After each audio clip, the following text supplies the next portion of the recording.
últimos 2 años la industria de celulosa, ¿no es cierto?, es de las más relevantes del país.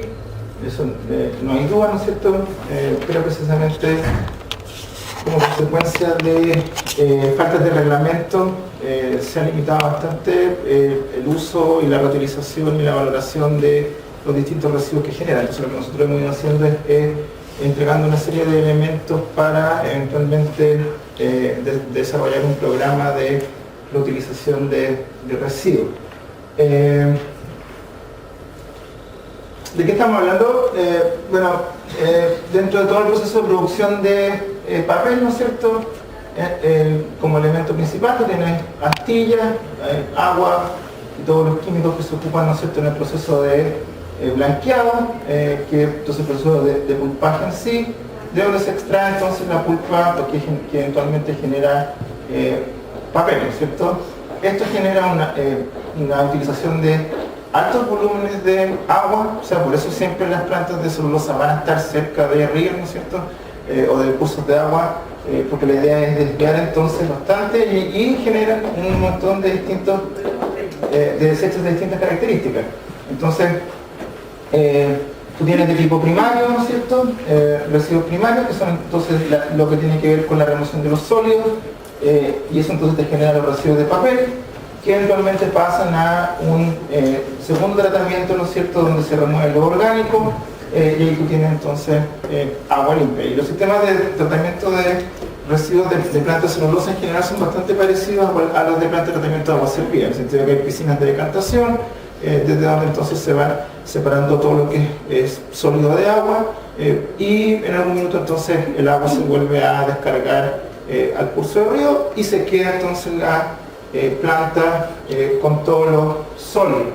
Entonces la industria de celulosa y papel produce aproximadamente 4,5 millones de toneladas al año, se generan aproximadamente 400.000 metros cúbicos de residuos no peligrosos, eso es más o menos una planta. Altos volúmenes de producción de residuos cuyo destino en su mayoría son vertederos propios dentro de las mismas plantas.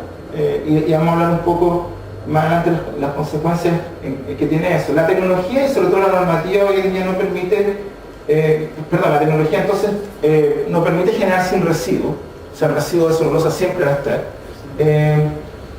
Y ahora la pregunta es, bueno, ¿tenemos alternativas reales de reciclaje o no, o de reutilización para esos productos? Uno debería pensar, bueno, si estos parten desde árboles, ¿no es cierto? Es verdad, hay un proceso de blanqueado que ha mejorado bastante, ya, por ejemplo, se eliminó el cloro de todos los procesos de blanqueamiento que existían antes, se ha ido reduciendo el zinc, entonces, bueno, sirve al final el residuo no para utilizarlo. Ahora, dentro de una planta, ¿no es cierto?, tú tienes áreas de preparación de madera, entonces está el efluente de río, hay el proceso mismo, el más químico, que tiene que ver con una caustificación, están las calderas de biomasa, ¿no es cierto?, y cada uno entonces genera desechos en distintas etapas. Y esta es una primera consideración, es que en los distintos procesos de blanqueado entonces se generan distintos tipos de residuos, que es lo que nosotros llamamos distintos tipos de subproductos. En la preparación de madera, ¿no es cierto?, tú tienes limpiado de corteza, todo lo que es barrido de cancha, tú tienes más o menos como un 10 o un 40% de los residuos. Principalmente eso se ocupa hoy en día van a calderas de biomasa, ¿no es cierto?, de bioenergía. Hay un proceso de tratamiento de afluentes también y genera un lodo primario y secundario muy parecido a el lodo de planta de tratamiento de agua servida. Después viene toda la parte de la caustificación y los hornos de cal, y ahí se generan entonces dos tipos de residuos que son bastante comunes, los dregs, que son los de rechazo de licor verde, ¿no es cierto?, y los gris, que son los rechazos del apagador de cal, y eso más o menos también como un 20 o un 40%.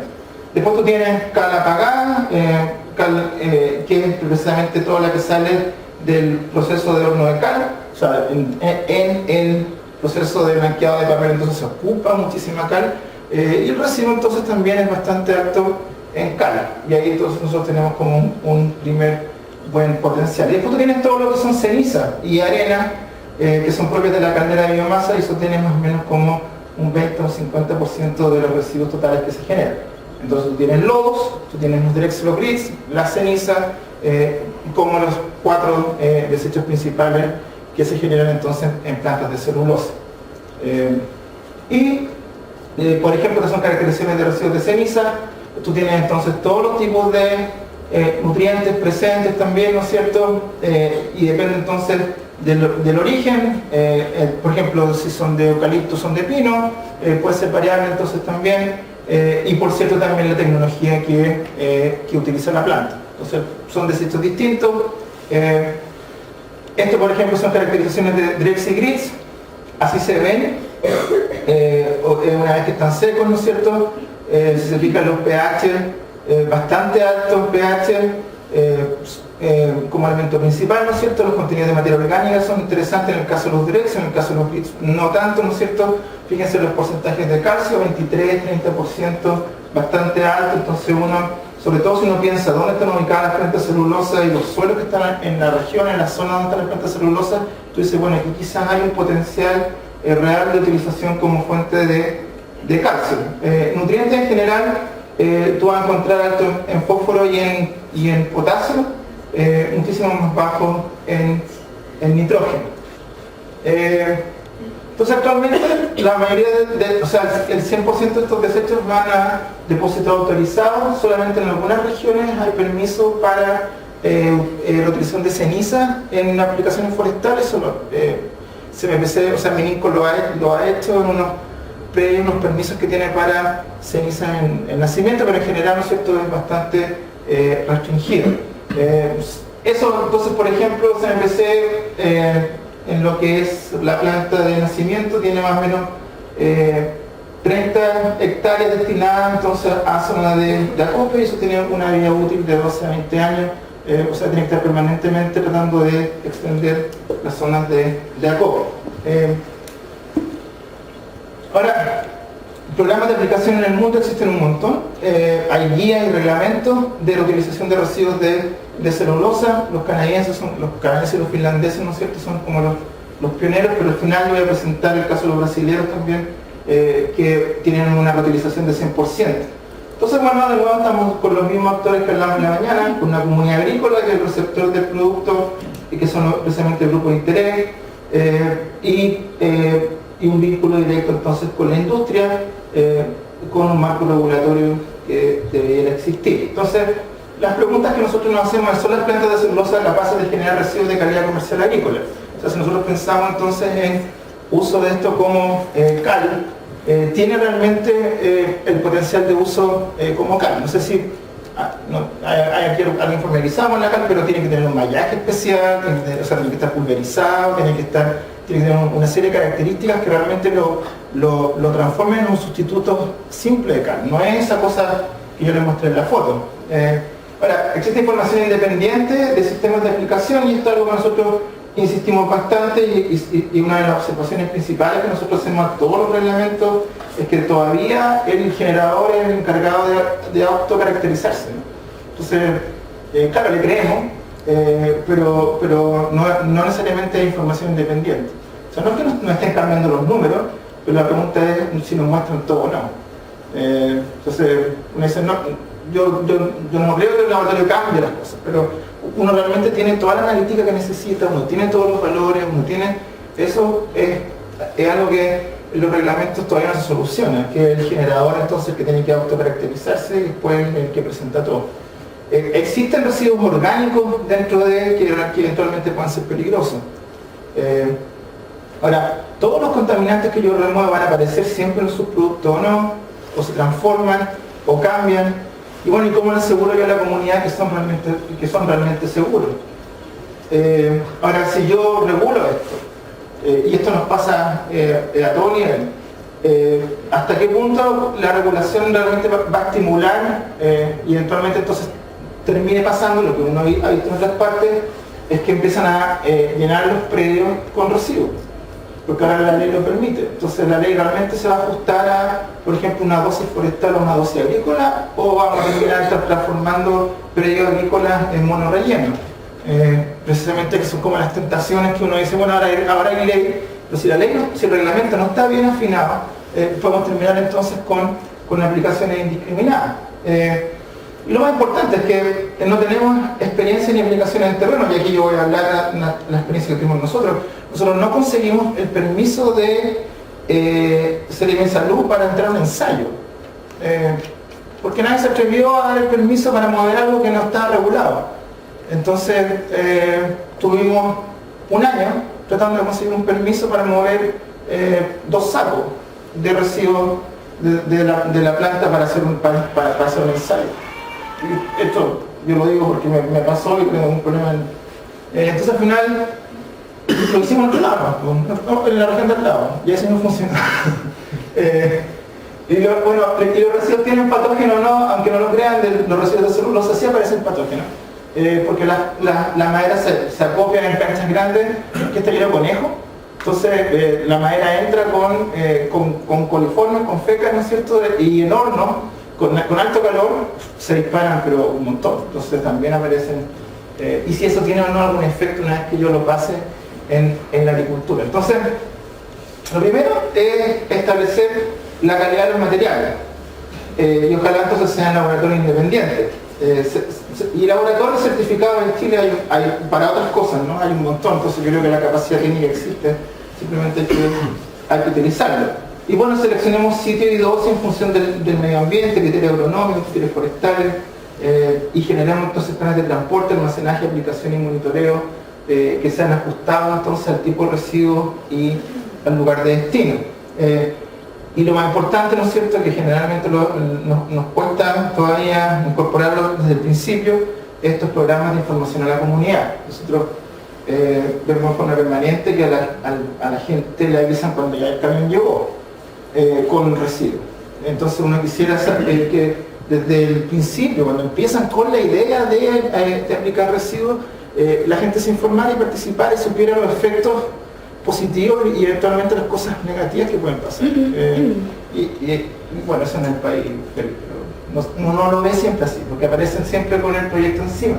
Ahora, desde el punto de vista de la calidad agrícola, estos son los subproductos de celulosa, entonces lo que tenemos que asegurar nosotros es si esto sirve o no, y si tiene alguna equivalencia entonces con un producto comercial agrícola.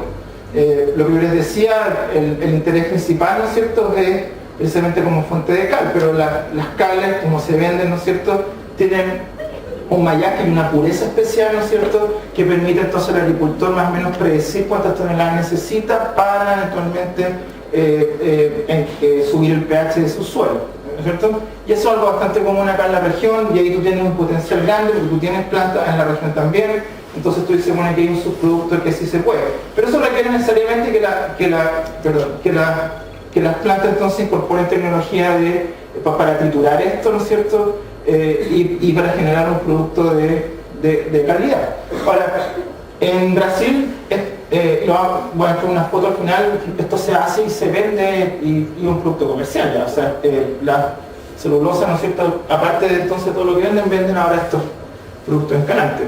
Ahora, nosotros hicimos ensayos entonces donde probábamos distintos tipos de mezclas de residuos, Drexigris, gris solo, y lo comparábamos con cal, y esto es precisamente el poder encalante en distintos tipos de incubaciones, y lo que veíamos era que sobre todo lo que era la mezcla de Drexigris sube entonces el pH más o menos y tiene un comportamiento muy similar a lo que es la cal. O sea, lo primero era saber si estos productos, al ser triturados, al ser pulverizados y mezclados con suelo ácido, si subían el pH. No, después de 32 días de incubación, nosotros logramos subir el pH de 5.6, por ejemplo, a 5.9, con una aplicación que era más o menos entre 4 y 8 toneladas por hectárea en un suelo Santa Bárbara, que es como el que está ahí en Los Ángeles hacia la cordillera, que es como uno bien típico de esa zona donde estuvimos trabajando.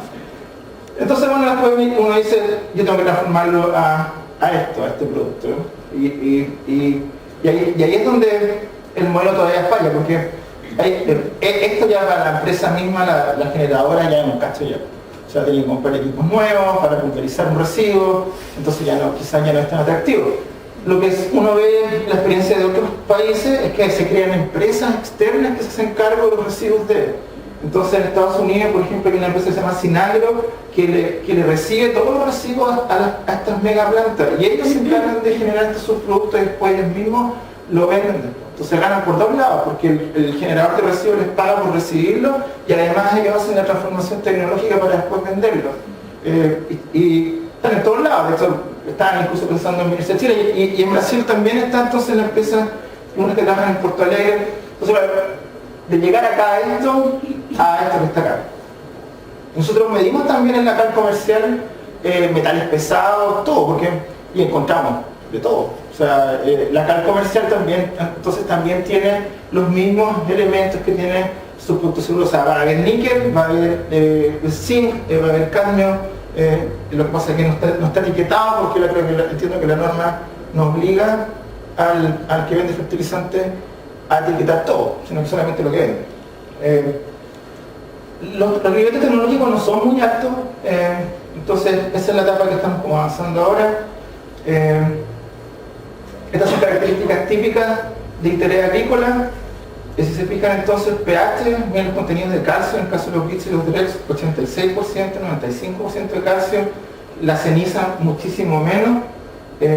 Sí, muy bajo los dregs y los bits en nitrógeno, entonces esto tiene que ir dentro de un plan de manejo agrícola, con una aplicación de fertilizantes. Problema también la concentración de sal. Y esto es algo que lo vemos en todos los residuos orgánicos, siempre tienen un alto problema de concentración de sales, pero esto se soluciona si uno lo aplica, al igual que cualquier fertilizante, un mes antes o 2 meses antes previo a la siembra del agricultor para saber qué hacer con el problema de sal. Muy bajo también en fósforo y potasio en este caso. Después la variabilidad de contenido de metales, ¿no es cierto? Esto es lo que fija el reglamento de LOS, que es lo que les mencionaba en la mañana, que es como nuestra única base, la única tabla en alguna parte donde que nos fija metales en cosas, ¿no? Entonces eso, si lo usamos para los residuos de celulosa, nos damos cuenta que para todos los parámetros estamos bajo lo que fija como límite la norma. Sin embargo, en algunas muestras, en algunos meses, sube un poco el níquel y sube un poco el zinc. Sí. ¿Qué número de reglamentos era ese? El Decreto Supremo 4 del 2009, en la tabla de requerimientos para creación de lodo depende del tratamiento de agua servida.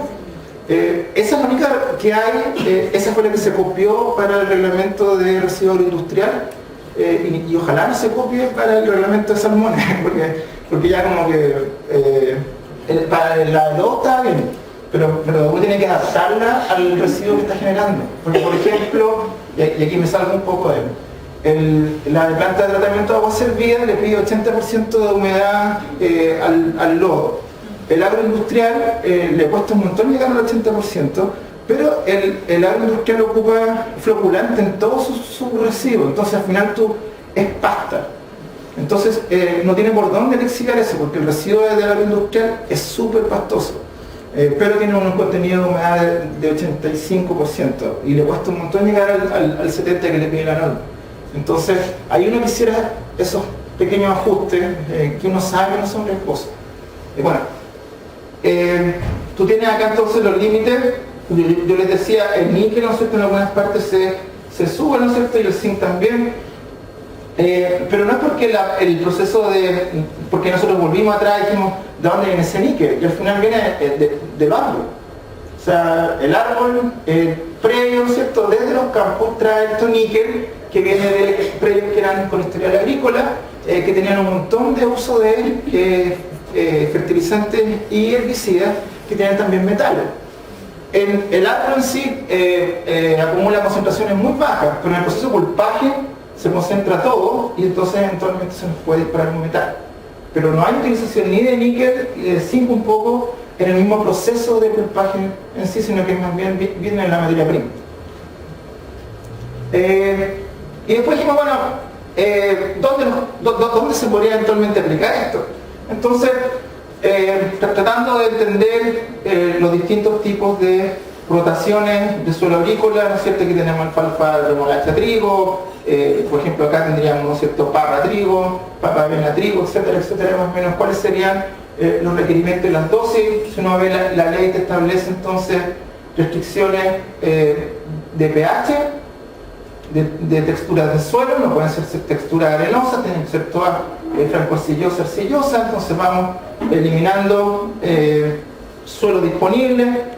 En el caso del pH lo mismo, ¿no es cierto? La ley no te deja en zonas de pH bajo 5, creo, entonces vamos eliminando todos los suelos de pH menos a 5, y entonces al final, y después nosotros ubicamos las plantas de celulosa y en base a eso les fijamos un punto de distancia máximo, o sea, yo no voy a ir más allá de 100 kilómetros para ver a dónde llego. Entonces al final, de toda esta superficie disponible que se supone que el reglamento, que cualquier reglamento podría abarcar, tú te quedas con re poco. Y lo que le sirve al generador de residuos es lo que está muy muy cerca. Entonces los suelos reales, los suelos potenciales, los de uso y donde tú vas a ver que van a estar aplicando nunca van a ser más allá de 100 kilómetros por los costos. Entonces ya la superficie es muchísimo más baja, y si yo entonces hago este ejercicio bien simple, que es lo que pesco el reglamento y descarto todo lo que prohíbe, aquí también se descartaron por ejemplo cursos de agua, cercanía a cursos de agua, etcétera, etcétera, entonces te quedas con el poquito. Se ocupa también en prefabricación de hormigón, pero lo principal, ¿no es cierto?, es fertilizante, eventualmente también se ponía a compostar, pero el problema del compostaje nosotros lo evaluamos, es que precisamente desde la región del Biobío al sur compostar al aire libre es imposible, ¿no es cierto? Tiene periodos bien específicos donde sí funciona porque no llueve ni hace frío, pero durante el resto del año era muy, muy complicado. Entonces, del 100% residuo que tú generas, todos estos que están acá, Trexpi, cenizas, lodo, arenas, otros, hay distintas alternativas de uso. Estas yo las tomo de una presentación que hicieron unos brasileros en la Expo Corman, donde precisamente ellos establecen todos los usos para todos los residuos que generan. Entonces en el caso de los Drexel Griggs, pues son enmiendas calcáreas, aplicación agrícola, se pueden estabilizar con lodo y también agrícola y forestal. En el caso de las cenizas se usa para construcción de ladrillo y estabilización de caminos. En el caso de los lodos, ¿no es cierto?, que es 25%, usan compost, biosólido o combustible. Y si es combustible se genera entonces energía eléctrica, cualquier otro residuo también genera energía eléctrica. ¿Sí? En el caso de usarlo como combustible, ¿cómo influye ahí el tema de esta normativa que creo que es el 45, que tiene que ver con la incineración o incineración respecto a lo que se genera al combustionar esto? No estoy muy segura de la pregunta, pero se hace, o sea, de hecho la alternativa que hoy en día han tomado las plantas de celulosa es incinerar para bioenergía. Es como la salida más fácil porque ve todo esto muy complicado todavía. Pero no sé si cómo verán cuando si quieren una restricción o no. No sé, me quedo con la idea. Está normado bajo el 45, o sea, bajo esa inversión, todo lo que valor está normado. O sea, ¿Se puede? en pensiones, Sí. y corriente, que no hay ningún problema con No, de hecho, este es el modelo como de una planta donde hay 100% de reutilización. No es un modelo chileno, el chileno es porcentaje alto a relleno y otro porcentaje alto a incineración. Entonces, lo que estoy presentando acá es precisamente la alternativa de esto es precisamente una planta en Porto Alegre que es de CMPC ahora. Entonces ellos CMPC allá en Brasil hacen todo esto. Entonces toman residuos de materia prima, lodos de distintas plantas, distintos componentes, producto final entonces abono orgánico, correctivo de suelo para los Drexel Griggs, correctivo de suelo entonces para los de cal y corteza, entonces todo se reutiliza. Y son fotos entonces, de nuevo estas fotos no son mías, son mías prestadas, ¿sí? Pero son de la planta, entonces esta es una empresa que le genera servicio a la planta de celulosa, donde entonces pescan todos los residuos, en este caso aquí están compostando, esto también es compostaje, de los lodos, entonces, para después generar un producto que se puede aplicar de forma directa al suelo. Estas son las caras, las cenizas que se aplican, ¿no es cierto? A diferencia de los otros lodos que hemos venido hablando en la mañana, aquí no hay ningún olor, entonces no hay problema de olores. Y se vende entonces el sustrato compostado como por ejemplo un producto comercial y sin ningún problema. Entonces aquí tú tienes un modelo con 100% de reutilización. Entonces, esto permite mejorar el desempeño de la empresa, ¿no es cierto? Esto es un ejemplo bien específico. CMPC precisamente lo que está tratando es de traer eso para acá, ¿no es cierto? Pero todavía se encuentra, y eso es verdad, con la falta de reglamento. Entonces, lo que nosotros hemos ido haciendo con ella a través de un proyecto con Corfo es, por lo menos levantar la información base, cosa que cuando ya empiece a existir interés por, ya tengamos algunos datos. Y bueno, entonces tú tienes el potencial de recuperar suelo degradado, fuente alternativa para los pequeños agricultores. Es bastante interesante porque precisamente están las plantas de celulosa en Chile en zonas de suelos ácidos. Entonces tú dices, bueno, aquí hay una oportunidad. Y promueve entonces la cultura del reciclaje, que es un poco lo que hemos estado hablando todo el día. Y con eso termino el caso. ¿Alguna pregunta?